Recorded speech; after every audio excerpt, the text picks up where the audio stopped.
Chief minister Shri Bhupesh Baghel ji, Shri Mohan Markam जी, Shri T.S.. Singhdeo जी, साहू जी, चरणदास महंत जी, stage पे Congress party के वरिष्ठ सीनियर नेता, मेंबर्स ऑफ पार्लियामेंट, एमएलएज, प्यारे कार्यकर्ता भाइयों और बहनों, आप सबका आज मैं बहुत स्वागत करता हूं।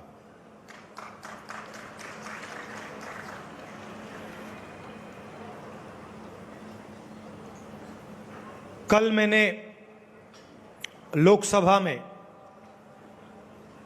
एक भाषण किया और उसमें कहा कि हिंदुस्तान के सामने दो तीन बहुत बड़ी चुनौतियां हैं। बीजेपी और उनकी विचारधारा हमारे प्यारे देश को खतरे की ओर ले जा रही है और मैंने कल पार्लियामेंट में यह समझाया और आज भी मैं आपको थोड़ा सा बताना चाहता हूं। खतरा किस बात का है?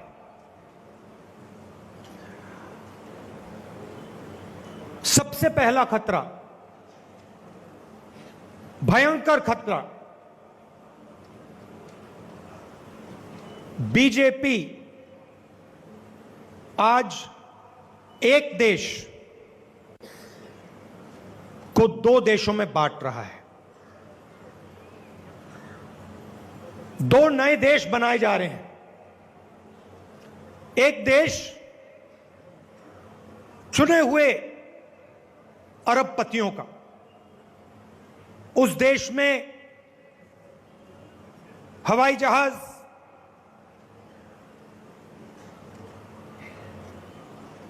हाई टेक्नोलॉजी, धन, स्टॉक मार्केट का पैसा, उस देश में जो भी आप चाहते हैं, जितना भी देश का धन आप चाहते हो, आप ले सकते हो। और दूसरा देश हमारे प्यारे देशवासियों का, करोड़ों लोगों का देश, एक अमीर देश, 100, 200, 500 लोगों का, और एक गरीब देश, हिंदुस्तान के करोड़ों लोगों का। ये सोचते हैं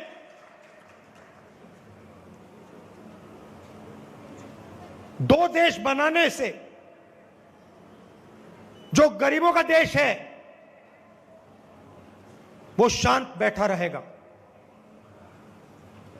वो सोचते हैं कि गरीबों में शक्ति नहीं है। सोचते हैं कि हिंदुस्तान का गरीब डरता है, मगर हिंदुस्तान का गरीब किसी से नहीं डरता है।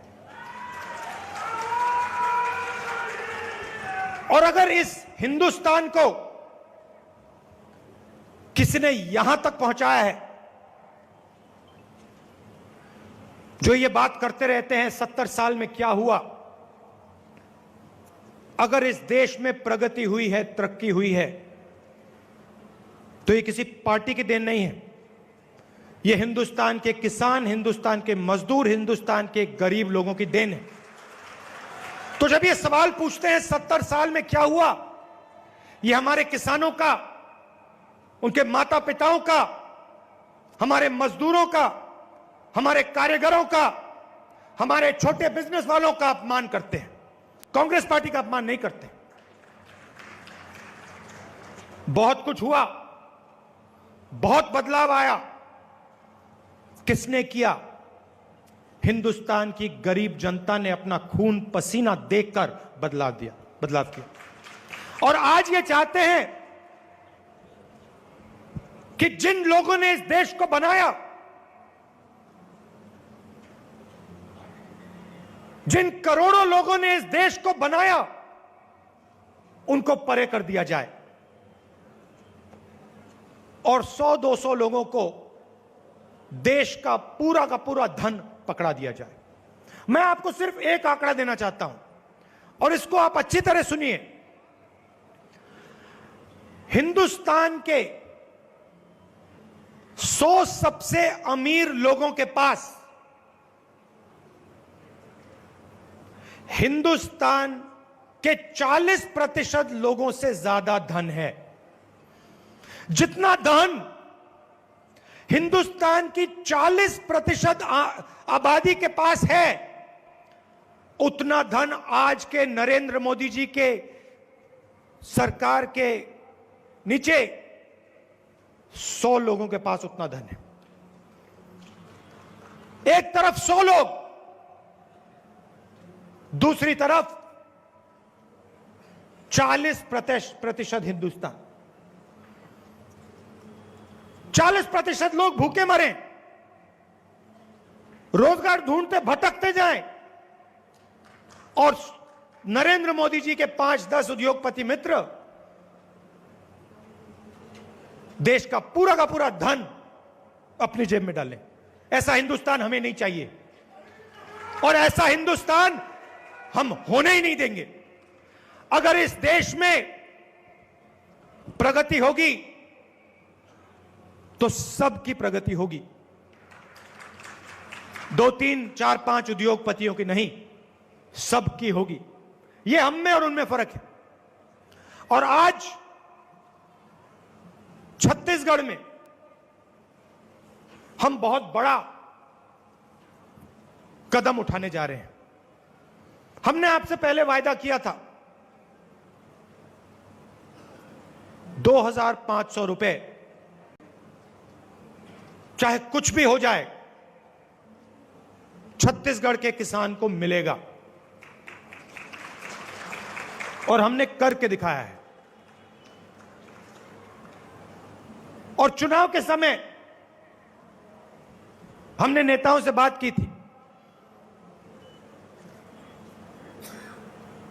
और उस समय हमने कहा था कि किसान के साथ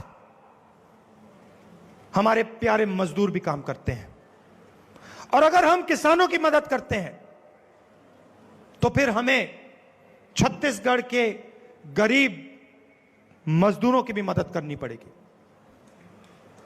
और यह पहला कदम है।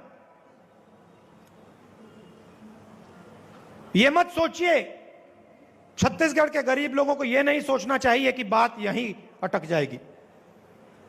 बात यहां नहीं अटकेगी। यह पहला कदम है। आपका धन है, यह धन हम आपको वापस दे रहे हैं। चीफ मिनिस्टर ने कहा 6,000 रुपए साल के 3 किश्तों में। बघेल जी थोड़ा बढ़ा दीजिए, थोड़ा सा बढ़ा दीजिए। हाँ, मतलब मेरा काम बात को थोड़ा और आगे बढ़ाने का है। देखिए, अच्छा लगता है जब सुनने को मिलता है कि छत्तीसगढ़ में हमने किसान की मदद की और एकदम पूरे प्रदेश को फायदा हुआ। वो पैसा जो 2,500 रुपए, वो जाया नहीं हुआ। वो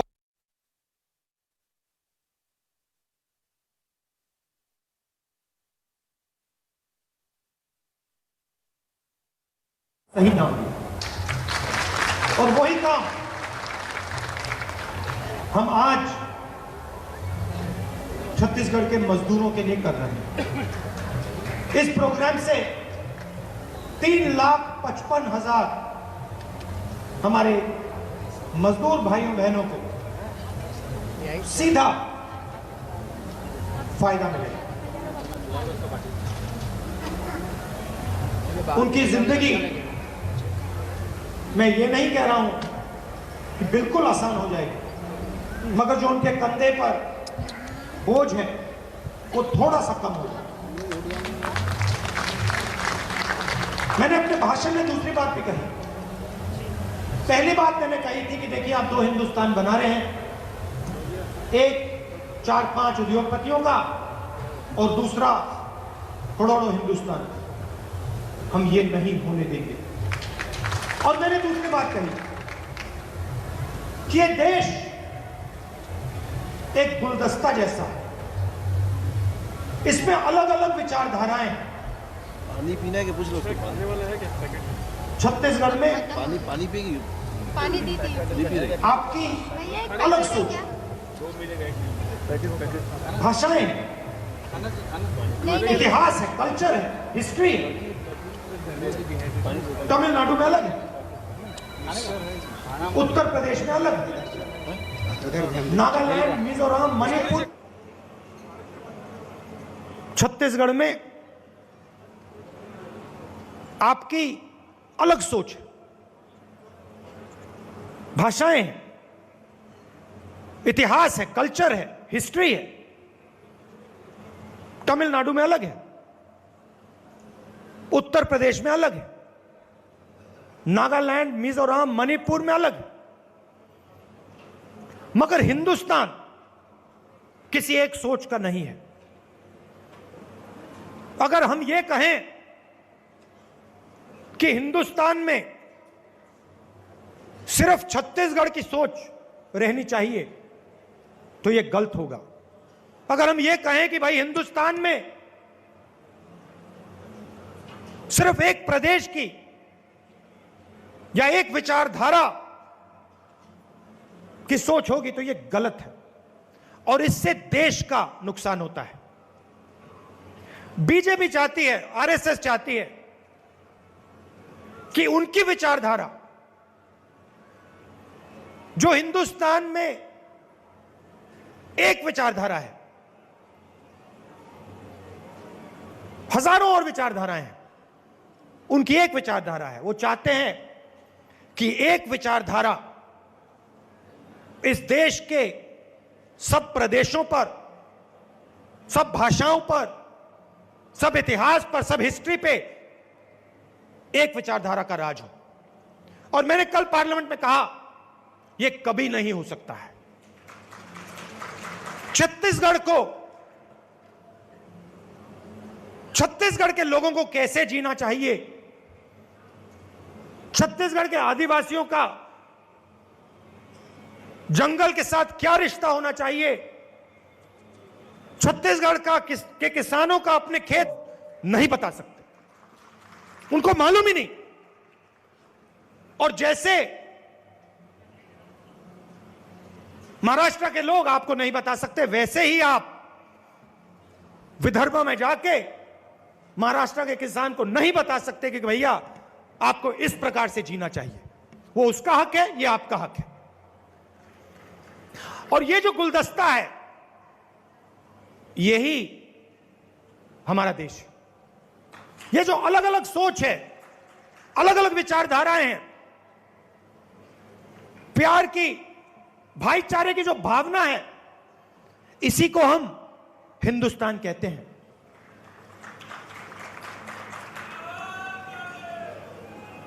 और इसी हिंदुस्तान पर बीजेपी आक्रमण कर रही है और हम ये आक्रमण का विरोध करेंगे। और बीजेपी को जो सच्चा हिंदुस्तान है वो कांग्रेस पार्टी दिखाएगी।